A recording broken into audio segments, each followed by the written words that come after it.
in this hopefully thrilling debate, we really want to look at this question of emotion in mediation, which has been, in other fields of mediation, has been explored deeply.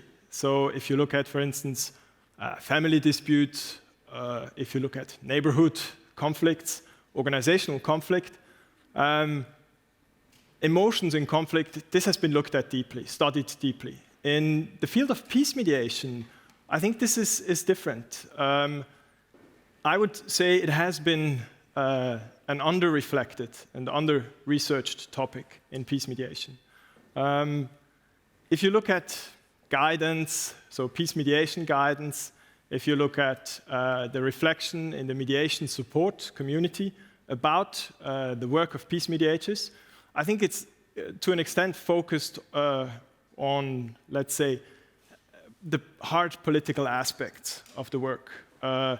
Maybe taking quite an intellectual approach, a cognitive approach, and I believe what we could call the human touch of peace mediation isn't that much talked about. And I see a contrast there. If you listen to peace mediators talking about their work, reflecting on their work in a fireside chat, if you engage in mediation simulations, in role plays, this human touch, this human factor is actually quite strong, usually. So there's this contrast. And with this dual debate, we hope to shed light on that. And I think for this, we have two perfect guests with me. So maybe briefly first, my name, to introduce myself as well, Matthias Ryffel. I'm a program officer in the mediation program of Swiss Peace. I will be the moderator of this dual debate. The two guests here, I think, are perfectly suited to talk about this topic, not just from the books, but really from their experience. They bring vast experience to us. So our two guests, or panelists, welcome them with me, Antje Herrberg and Günther Bächler. So Antje Herrberg was, until recently, a senior mediation advisor at the European External Action Service. She served as a mediator, facilitator, and peacemaking coach, working in more than 20 conflicts, also for the UN, for NGOs, and for chief negotiators. Since the fall of the Berlin Wall, Antje has dedicated her life to overcome divisions through dialogue facilitation. And she has been teaching the subject at the, now she is teaching the subject as well at the College of Europe. Warm welcome, Antje. Günther Bächler, is currently Special Envoy of the Swiss Federal Department of Foreign Affairs to Cameroon, former Special Envoy of the South Caucasus for the German, the Italian, and the Austrian chairmanship of the OSCE. A resigned diplomat, Ambassador Günther Bächler is a seasoned peace mediator who has mediated in many different contexts, such as Nepal, Darfur, South Caucasus, and he continues to advise the Swiss government and the OSCE on conflict regions. So, warm welcome, Günther. Now, before we let the two of you go at it, so to speak, duel it out, we want to consult again, you know the drill, the audience. So the audience has to go to work before we do our work here. We would like to ask the audience a question in this regard. So you can see here on this on the screen, you can see this what is it called? This code which you can scan. If that doesn't work for you, also the audience at home should be able to do that. If it doesn't work for you, you can also go to menti.com and enter this code. And you're being asked two questions. And the question is whether you strongly agree or strongly disagree that peace mediators should always address emotions in peace mediation. Or second question, whether you strongly agree or disagree that peace mediators should be cautious in addressing emotions in peace mediation. So let us see what the audience thinks about the topic first. I'm turning around for that. Okay.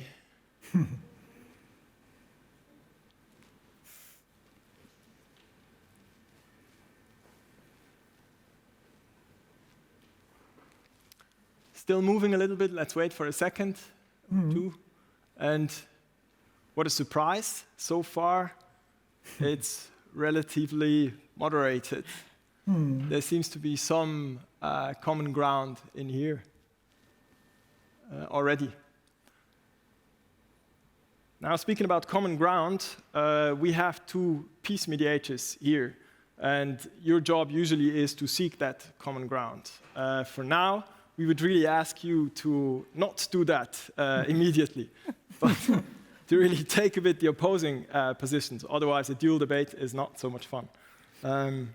So, Antje is really much on the pro side in this debate, whereas Günther will be representing the contra side in this. We will start with Antje. She will speak for 5 minutes. Günther will then respond to that. Then Antje has another go, and Günther will close us off. Great. Antje, you have 5 minutes. The floor is all yours. Thank you, Matthias, dear Günther, and dear audience of the Basel Peace Forum, both sitting here and in the virtual space. And thank you for really putting on this panel in which we are debating this question, which is obviously a bit of a surprise because scientific evidence exists and has very much really become, shown that emotions are a central element of peacemaking, of peace and conflict, and therefore of peace mediation practice. So to kick off, ask the question, why do emotions matter? Emotions matter simply because we are human beings. Emotions cannot be separated from our thoughts, from our actions, and vice versa, and therefore we must make it central to our practice of peace mediation. As a mediator, I want to be and bring parties to negotiable behavior, indeed, where they can work on a cognitive level, free from fear, anxiety, anger, or even overconfidence. For this, I have to work with the emotions and not leaving them out. If you ask parties in a peace mediation what they really want out of a process, they tell you respect, freedom, security. Rarely they talk about a 40–60% power sharing or elections by 2023, for example.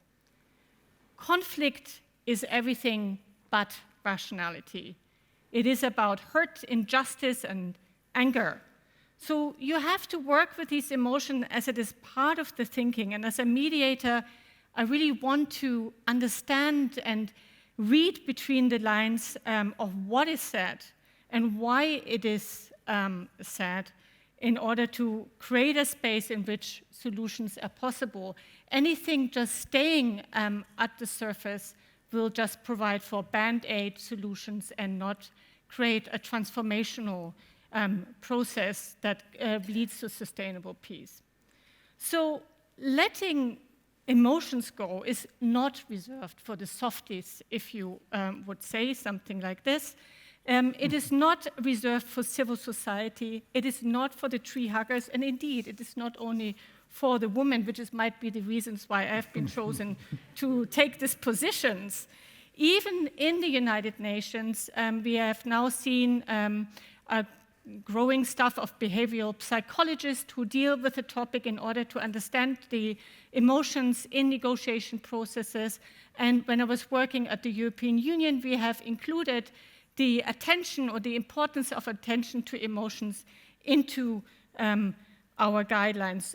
While I do argue, indeed, we don't understand yet fully emotions and in negotiations and how they shape conflict resolution processes, or how we can really work constructively with them without manipulating. And I do say that we need much more trainings and in this subject.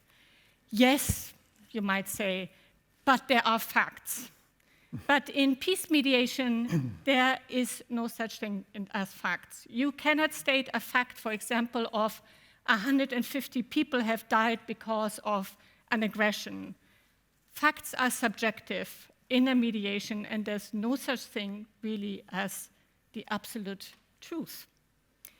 So, in mediation, or a mediator works much like a conductor in an orchestra. Music is emotion.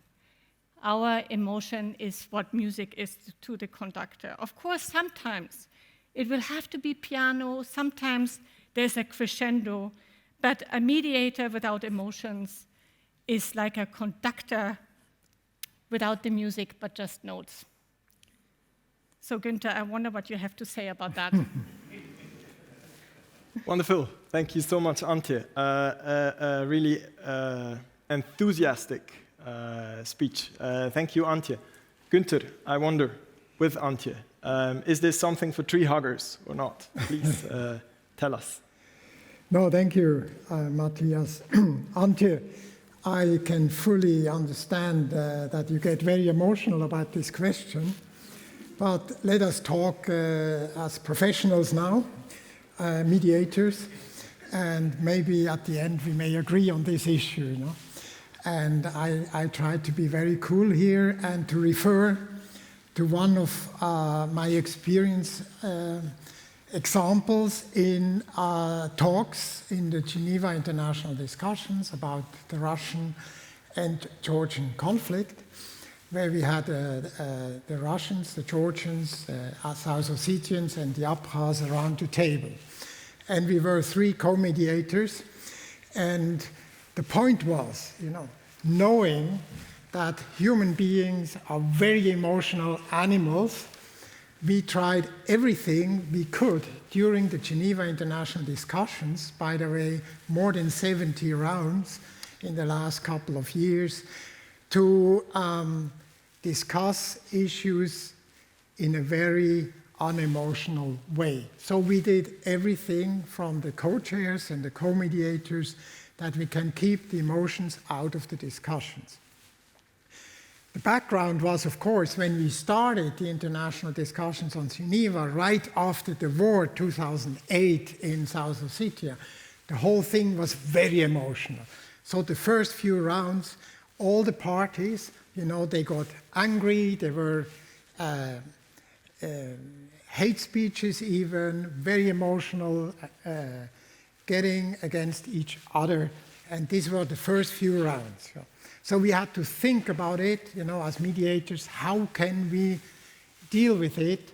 And of course, we were quite cautious about these emotions because they were not the victims around the table. They were maybe not the affected women around the table. These were representatives of governments, from the foreign ministries, from security, from intelligence, and all sides had more or less the same guys around the table. So what could we expect from them in terms of emotions? Not about understanding, not about suffering, not about feeling the pain of the war victims. No, they were quite interested in being aggressive against each other. So we had to establish ground rules from the very beginning. And we had to start each and every round with hammering somehow the parties to stick to the ground rules. So our opening speeches were very much linked to the question how we can organize the talks without these kind of outbreaks of aggression against each other. After, I would say, 20, 30 rounds, a few years later, down the river, we still had the same agenda points: security, humanitarian access, refugees, IDPs, etc. So very crucial issues with a lot of emotions around. And what we try to do is, yes, we address all these issues in a way that we can focus on topical questions on issues. And for me, as a mediator, of course, I do adhere to this triangle that you can somehow transform as a mediator, 3 things in a process: issues, dynamics, and relationship among the parties. So we decided very much, okay, we work on issues here, and hopefully, if we address security issues in a proper way, we can also impact on the other two corners of this triangle. But we could only do it by avoiding, by the way, leaving the table, breaking the rules, shouting at each other, etc., etc. So emotions did not really help, because basically they started with very negative emotions, with hostile speeches, and we knew exactly, when one guy, foreign minister from this side, is starting a speech, he's going to attack the Georgians. The Georgians will be very angry, very emotional, and they, of course, they will fight back. So this kind of ping pong we tried to avoid. And by the way, look, when you sit in front of the Russian deputy foreign minister, as a mediator, frankly speaking, I was not so much interested in his traumatization. Okay, thank you, Günther. Strong statement to end this with. Antje, are you convinced? Well, first of all, I want to congratulate Günther, because he has really made emotions a central part of the Geneva International discussions, because he has created something that we call a safe space through process, through ground rules, which gives really the parties a feeling of that they don't have to enact these aggressions, and they feel comfortable in that negotiation. So I just wanted to really commend you on this, Günther. It is just unfortunate that with too much existing on the technical discussions, the Geneva international discussions have been ongoing now for 10 years, I would say, without a solution. So I think maybe it is time to move on as well, and move to a place where we really can do professional mediation, really working from position to interest and needs, where you do have to address emotions in as an integral way of your mediation practice. You could say yes, but would you ever negotiate with somebody like Lavrov about emotions? And I can tell you, Lavrov, for example, is one of the first things he said when he was interviewed about what he thinks is important as a diplomat, is that know your history, love your country, but understand psychology. And that's how he works. And that's exactly how international diplomacy works today. And therefore, I argue we must make it part of it. I worked for many years as the chief facilitation advisor to the former Peace Nobel laureate Matthias Ryffel, and he did exactly what you have done, Günther. He built the process. He stayed always extremely calm. But really, by using this calmness, he was able to really take down the emotions to a low level, to a piano level, in which you could hear the music of the conflict much better. I negotiated last year, or I observed on behalf of the European Union, the process of the Grand European Renaissance Dam. I can tell you, 90% of all technical issues had been solved. The only things that remain on the table are the political ones. And it's the political ones that are driven by emotions, by perceptions of their own space in history. So if this will not be addressed in terms of sort of emotional recognition of different interests and needs in that process, the process will lead nowhere. Now we're sitting here, we have colleagues here coming from Afghanistan. Can you imagine solving a deal, negotiating with the Taliban without bringing in emotions, without bringing in the injustice of a process? How is this possible? I really doubt that we can advance in this without that. Okay, I think I leave it over to you. I give you a little bit of extra time, but maybe I can get That's very extra. That's a very good kind of move. Yeah, but you might so need much. it, you know. But, listen, what I was saying was not I'm against emotions, of course not. Since we are very emotional, we have to manage emotions, we have to maybe transform them, we have to deal with them. And we have to see how we can, as a mediator, work on the conflict, on topics, on issues that are at stake, at many, many levels, in a way that we achieve an agreement at the end of the day, maybe a constitution, a comprehensive peace accord, with a lot of chapters on many, many different issues, resource sharing, gender, constitution making, status questions, etc. So yes, we have to move forward in a way we try to somehow also deal with emotions, that we have a creative environment for an agreement. And here is an issue, and that's why I'm cautious about emotions around the mediation table.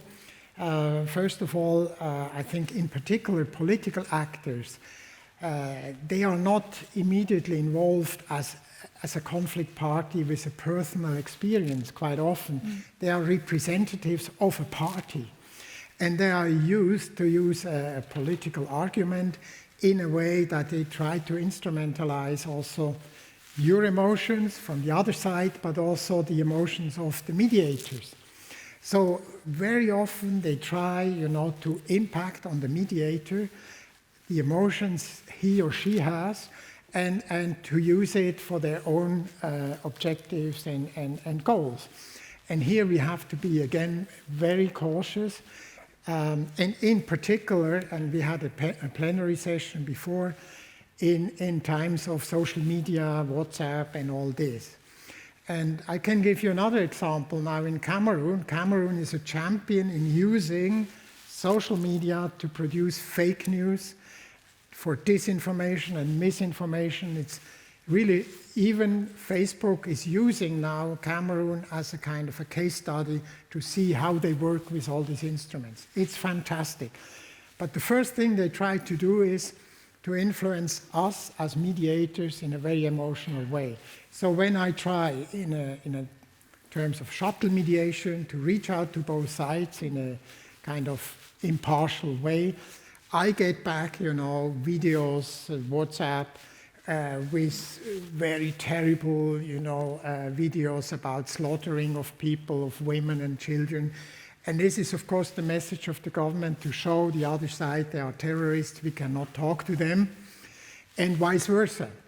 They go on TV, on social media, and they use all these instruments in a very sophisticated way, from a far distance, by the way, what we have learned before also, with Facebook and Twitter and so on, to influence myself. We as a mediation team have to deal with it, and also from a distance. It's not just around the table, so we have to get to grips with it and find a way to also kind of be cautious about it.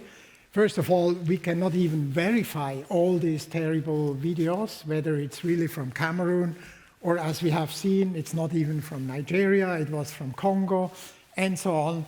It was from a different time frame. So all this we have to take into account. So the task for the mediator gets more and more complicated, in particular also when it comes to instrumentalizing the emotions of the mediator and the parties as well. And you mentioned Lavrov. I mean, you have seen it now, his first encounter with the new foreign minister from Germany, Annalena Baerbock. And you could exactly see how this guy is trying to use emotions. Lavrov, he can be a very angry and nasty old man, and he does not cover that, and he does not hide it. And when he's angry, he's really angry, and you may run away. He's a huge guy. But, Annalena Baerbock, she could have been his daughter, and he was very elegant, very polite. He did not shout. He did not show anger. He was like on a tennis court, and trying to play ping pong. So he controls perfectly his emotions in a very instrumental way. And we have to get to be aware of that and use it also for the mediation tango. I'm very glad, Günther, that you agree with me then. So I think we should co-mediate. Of course, I always agree with you. Well, I think that's what happens when you invite two mediators to a dual debate, right? So, Günther, Antje, thank you very much for this, I think, very enriching and very, in a way, tangible and hands-on reflection on how to work with emotions. That comes very much from experience, as we've seen.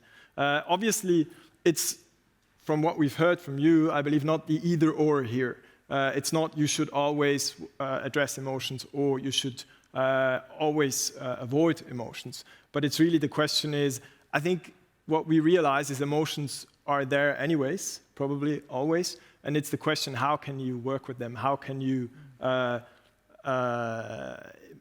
use them in a meaningful way or need to be aware of them in order to move your process forward? So this is what we've heard from both of them. In a way, a bit of the middle ground. So thank you again for this. I believe a fascinating debate. I think we need to pay attention to this realm, and it's great that we can use a platform like here, like the Basel Peace Forum, to shed light on that and to grow the awareness in the mediation community, in the mediation support community on the topic. So thank you very much for this. Let's clap hands. Yeah.